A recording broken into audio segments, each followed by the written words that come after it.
People, deluded, I'm back again. You lot know me, I'm not on the witch hunt thing, innit? I'm not on the witch hunt thing. And what I mean specifically by that is, obviously, when you lose, people get very angry, and at times, a majority of people articulate themselves. But I do think at the same time, majority of people, they don't necessarily say the right things because emotion has clouded their judgment or whatever, and it turns into a witch hunt. You either blame completely Emery for why did he make them changes, despite the fact that, I'm not going to lie, rotation was needed to a degree, maybe not 6 changes.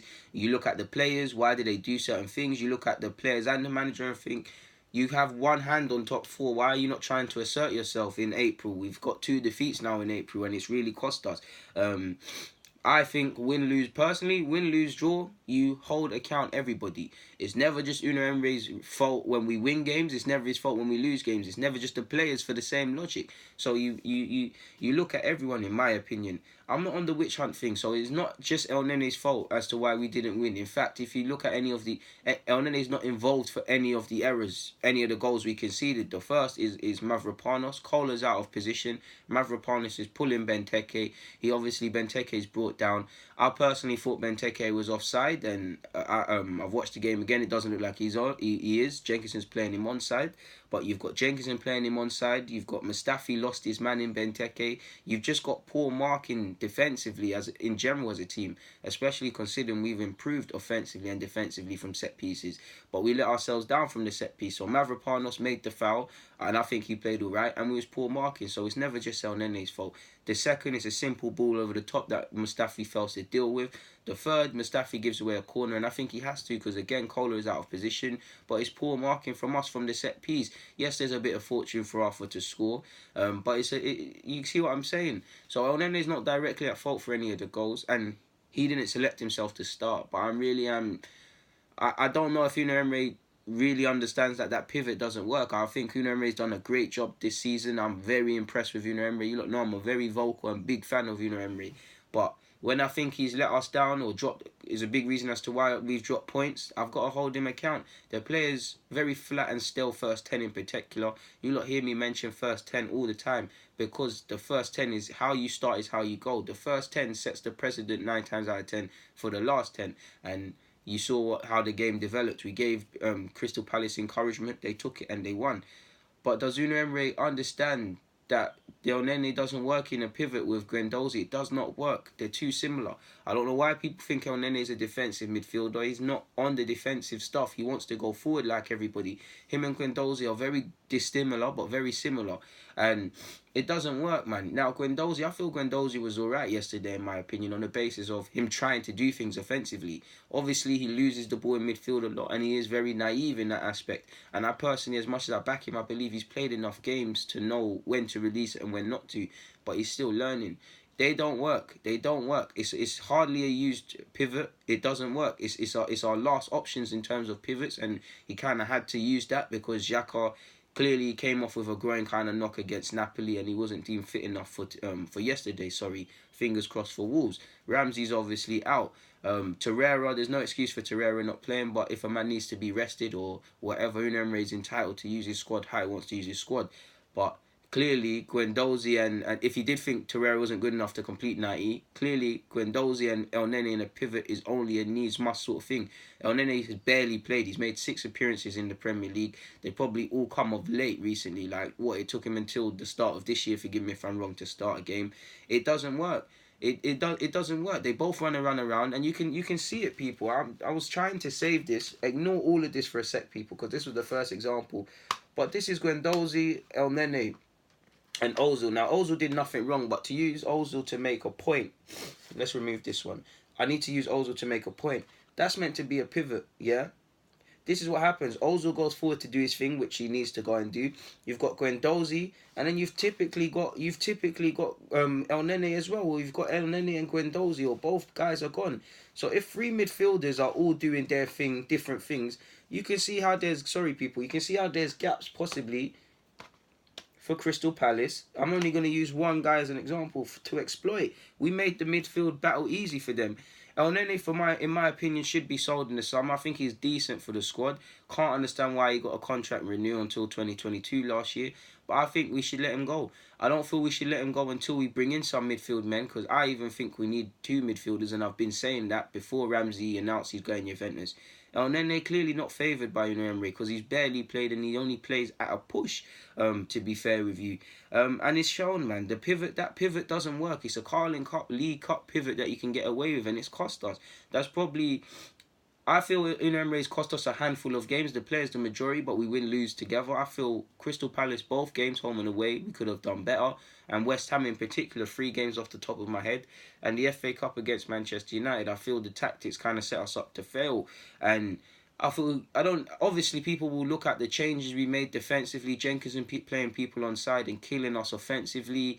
Mavropanos did alright, but he is very much young and untested. People will look at that possibly and say why. But for me, you could have got away with all of that if the pivot was on point. I feel this is why I say we need another midfielder with Torreira's skill set, because it's unhealthy to rely on one player as good as Torreira is, because if he's injured, suspended or needs a rest, you see the drop-off. That pivot is a pivot that hardly plays. They played against Everton. What result happened there? They lost. We obviously lost against Crystal Palace. I'm so sure that was the pivot that we started with against Cardiff away. Forgive me if I'm wrong. I'm so sure Elneny got subbed after 45 minutes. So you can see you can see why these things don't work. It's been used a handful of times and it doesn't work. God knows how many times it's been used in the Europa League, but it doesn't. Them two don't work. A big reason as to why Guendouzi works with Torreira and stuff, for example, is because now Torreira still wants to go forward and stuff like that. Don't get me wrong, Guendouzi has to learn the dark arts of the game. He needs to learn when to release it, and he needs to learn, okay, I can't fly forward, I got to defend because there might be a counter-attack down there. Do you see what I'm saying? But at least them two there work because they understand each other a bit better, people. Ignore everything else. But at least, if Guendouzi's going to be a bit naive, Torreira's going to think to himself, alright, man, you know what? He's a young G. Let me be a bit sensible and stay back. Even Xhaka, to a degree. And they both go forward all the time. And there's gaps same way. But Xhaka will think, alright, you know what? Boom, Guendouzi's moving a bit mad. Let me stay back a bit in it. There's one extra man. And then they don't have that handbrake. And again, Guendouzi for me is a senior player in this squad now because of how much he's played. What I mean by senior, obviously, I'm not looking to him to be captain, but I like him. You see him getting in the handbags with Zaha. I feel he stands up to be counted, and I feel the sheer amount of games he's played, I'll class him as a senior player. You're not just a youngster anymore. You're not just like you're similar ages to Joe Willock. You're not Joe Willock's kind of age mate. You've elevated from that. Do you see what I'm saying? Because you've been playing a lot of games, sort of thing. You're kind of a trusted member of the side. So being experienced, Guendouzi should have the common sense to know, alright, boom, man, let me drop as well. Us two, we need to stay together and defend the thing properly. So I'm not saying them lot are at fault for Guendouzi moving a bit mad at times, but at least them lot are a bit more pessimistic of the two. Elneny is an experienced individual. He's played for Egypt. He's been at Arsenal. You should know to do certain things, and I just feel it was a bit poor, man. It was a poor game. That pivot is a big reason as to why we lost. I feel for me, let's speak about the goals now. Kohler's out of position. Kolasinac is, ignore all of this. Kohler is out of position, innit, people, for the goal. Mavropanos is pulling Benteke, and as much as I liked Mavropanos and like him, he diving in a bit yesterday, and he probably needs to pattern up. But he gives away a foul, right, people? He gives away a foul, and I'm not going to put everybody into the box, just a couple to highlight the point. Our marking, our setup was poor. Obviously now, we've evolved now. The dead ball is coming in. I can't remember who played it. Milenkovic or whatever his name is. Ball comes into the box. It's poor marking from us. Mustafi lost his man in Benteke. Mustafi lost his man and he puts it in the back of the net. People run jokes about Benteke, and ironically, Benteke said for once he wanted to play at Arsenal. It was poor marking. It was poor marking. Now, the foul didn't need to be done from Mavropanos if Kohler's in position. And even if you look at the third goal, Mustafi gives away the corner because Kohler is out of position. And I only picked up on that watching the game again, people. It gets a bit silly. The second goal Palace scored. It was a lovely goal from us, but Palace's one, I don't understand it. It's one free kick. The ball is lumped over. Now, the ball's lumped over. What was it? Scott Dan or whoever. He plays off. It's Sunday League stuff. It's Sunday League, people. To make the example a bit better, Obviously, ball comes in. I remember Koscielny went for it. Koscielny went for it with someone. Nothing wrong there. Possibly, maybe shouldn't have if I watch it several times again. But he goes deep. I can't remember who headed the ball, whatever. But either way, it's flicked into this path. Now, Mustafi's actually winning the race against Zaha. As a defender, if you want your keeper to come, make that known. And if he's not coming, you clear that and bellow instructions at him after. For what it's worth, I don't feel Leno. I actually looked at Mustafi like, how dare you blame Leno for that? How dare you blame Leno for that? I don't feel Leno was at blame for that because we could have mopped that up. But it's a simple ball over the top. You actually get there first. He's putting it. I actually thought he tried, because I was on the other end, people, when I was watching it. I thought he tried hoof it and then typical Mustafi sort of thing, people, innit, sort of thing. Bambi on ice at times.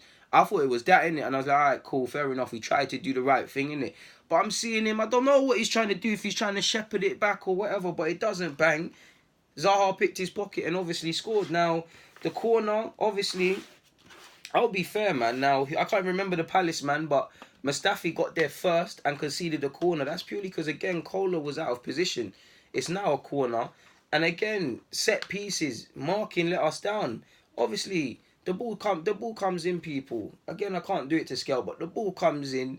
There's a bit of miss and match and whatever, and the ball kind of ricochets into my man's path and goes in the back of the net. Whether it's zonal or man marking in particular, apologies, people, for that noise. Whether it's zonal marking or man marking or a hybrid of the two, we were poor from set pieces, dead ball situations. The first goal comes from a free kick. The last goal comes from a corner. Second goal is just basic defending. Basic. There's no other way. Basic defending. A long ball, a long hopeful ball over the top. Scott Dunn was not expecting Zaha to get anything. Zaha wasn't expecting it to get anything out of that. But it's the same logic. You don't know your luck until you press. Same way at Watford, Aubameyang scored. He didn't expect to score that goal Foster made a mistake from. But you get these things through pressing. We engineered our own mistakes. And credit to Crystal Palace for taking advantage, man. What can you say? To take 4 points of us this season, they've got our number at least going into next season. And at the risk of this video cutting out, a lot of people will say, why did he play 5 at the back at home? We're playing Crystal Palace, they're probably going to come and sit. I felt they did well on the counter-attack, but they did come and sit to a degree. So many people can say that, cool, whatever. I personally feel a big part of why he played a back 5 in regards to a back 3 is because he brought Mavropanos in. Mavropanos did alright against Watford in a 4 at the back, in a 2 with Mustafi at right back, but we were a bit under the weather. Maybe Mavropanos was giving a bit too much space away, or maybe he just needed a bit more stability to kind of coach him or get him through the game, sort of thing. Then you've obviously got Mustafi at right back. You can see how much issues that is. Maybe if Watford never went down to 10 men, it could have been a harder game for us. But a big part as to why he changed that could have been that. Went to a back 5 or three centre halves as opposed to a back 4, could have been that. Because that was, I see it, people, because versus that game, obviously we had a back 4 against Watford. You had Mavropanos and Koscielny, forgive me if I'm wrong, and Mustafi and Kohler at left back. Mustafi's not a right back by trade, so already shortchanged. And Mavropanos is going to get pulled over to that side, or more accurately, going to get pulled over to that side with the space. Sorry, people, with the space. Kohler could leave if he plays over there. Can't remember if Mavropanos was on the right hand side, but if he is, you can see Mustafi's not a natural centre half, so you can see how spaces and gaps can potentially appear. For Mavropanos, as much as I like him, he's untried and untested. We need to kind of protect him. So I could see the logic with Mustafi, Mavropanos on that side, and Koscielny, because obviously you would think us being the home side, Palace are going to sit either way. We've got a bit of protection for him. I know Kohler's going to leave gaps, but in theory, midfield should be sitting. We're out of play. We've got 3 centre halves, so if he goes, people can shuffle across, sort of thing. If he's thinking that, then cool. If he was thinking that sort of thing, then cool. There's a bit of protection for Mavropanos because he is very inexperienced. In my opinion, almost forgetting the point I wanted to make. It's actually left my head. So yeah, I get the fact that he wanted to play with a back 3, back 3, 5. Because then you could imagine, obviously, Jenkinson is not a wing-back. And when he did go forward, you saw that he's not a wing-back. But in theory, it's a back 3. But we've got a 4 with Jenkinson because he's a... Apologies for the screen shaking, people. But we've got a back 4 in theory. It's a 3 centre-halves. But in theory, it's a back 4 because Jenkinson's a bit more of a Gary Neville sort of right back versus a Danny Alves. You get what I'm saying? So in theory, there's 4 centre halves, so that 4 defenders. So that also mitigates for Kohler going forward. So I get that, but for me, it kind of set up Mavropanos to fail, man, because Mavropanos was out on this side. Kohler's going to go forward. You saw it. Kohler's delivery wasn't good enough, but you saw down the left-hand side, that's where a lot of our joy was coming in the first half. If anything, he's going to leave gaps. And like you saw, Mavropanos is going to get pulled into these positions, and this is what Mavropanos has to learn.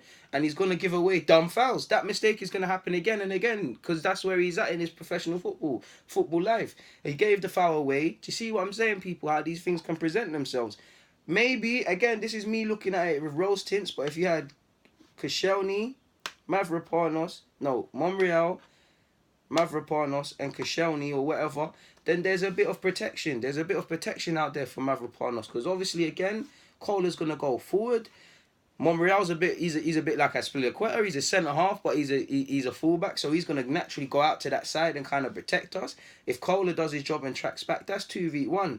Now, people, obviously, if he gets past him, Mavropanos can come across. And also, away from that, people, if Mavropanos is in the middle, that helps him, man. That can help him be coached through the game, people. The young, tried and untested, Koscielny there, Mavropanos there. In theory, our midfield should be here, and our wing-backs here. You can see the protection you can potentially get away from home, people. Do you see what I'm saying? Look at that. So I can get why he done that. Maybe the big reason in hindsight as to why it didn't bang, possibly Monreal for Mustafi, man, is a big reason as to why it didn't work out. And to be fair, Mustafi, obviously you will take you and Elneny, and we were all poor, but a lot of them players there will take the majority of the blame. But there's nothing to really defend Mustafi with, man. You're genuinely baffed as to why he makes some of these decisions. And for me, I'm never going to critique someone personally, but I don't get it, Mustafi. If you're watching this, I don't get it. Because in theory, you should be our best centre-half. You're 26 years of age, German international, World Cup winner,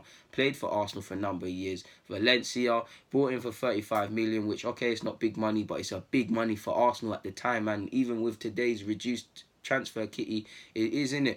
You should be playing better, man. You should be playing better. You're professional footballers, so you are some of the most self-reflective individuals on the planet. You know what you did right and what you do wrong. You spoke about how Unai Emery is very big on the video analyst, and you know what you have to do and where you have to be at all times. Are you watching these vids? Are you watching yourself again and again? It's not even... Mustafi makes the same mistakes. Like, I'm not here to just blame players, but he makes the same mistakes, and that's why people get frustrated. If it's not what he did, if it's not losing his man, it's diving in. If it's not that, it's the one which sticks with me. It's a cup final against Sergio Aguero. You're caught flat-footed in a 2v2 in a 2 versus 2 in a foot race because your defensive line is high, and you're putting up your hand for the offside when Sergio Aguero, one of the most consistent and potent and damn right lethal strikers on the planet and in world football, is through on goal against your keeper in a cup final at Wembley, and you're stuck on the halfway line with your hand up. What's going on? What's going on?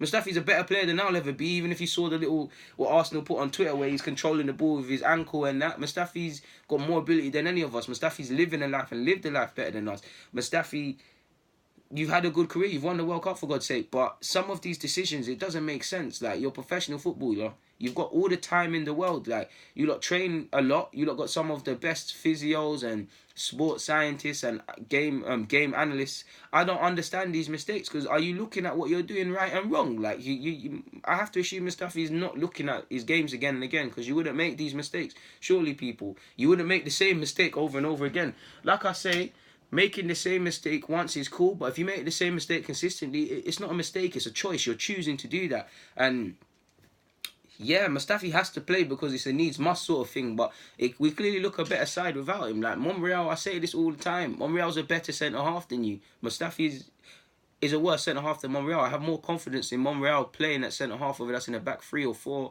than Mustafi. And if I'm Mustafi listening to this or looking at that, that's not what you want to hear. How can a fullback that's not even the tallest be better than you in your position? It don't make no sense. It don't make no sense, does it? Like, it is what it is, people. But it is what it is. But we go again. We've dropped ourselves. We dropped ourselves right in it. We've dropped ourselves right in it, and we've made it tough for ourselves in regards to the top 4, especially because we've lost 2 games this calendar month. But if I just look at the statistics, not even the statistics, I want to look at our remaining fixtures, people. I know after this we've obviously got Wolves, and I believe on the weekend we've got Leicester. So yeah, we've got Leicester. So we're going to need to pull our fingers out, people. There's no excuse now. No excuse at all. No excuse. We've got Wolves in midweek. They're going to be up for that. We've got Leicester. They're going to be up for that. We've then got the Europa League against Valencia at home. We're at home in the first leg. We need to assert ourselves. We've then got Brighton at home at 4:30 on the 5th of May before Valencia again. Then we obviously end the season at Burnley. So we've got, what, 4 Premier League games left. Forgive me if I'm wrong, if my maths is even good. Wolves, Leicester, Brighton and Burnley. We've got 4 games. That's 3, 6, 9, 12. That's 12 points. You might as well say they're 24 points now because of us dropping points against Everton and obviously against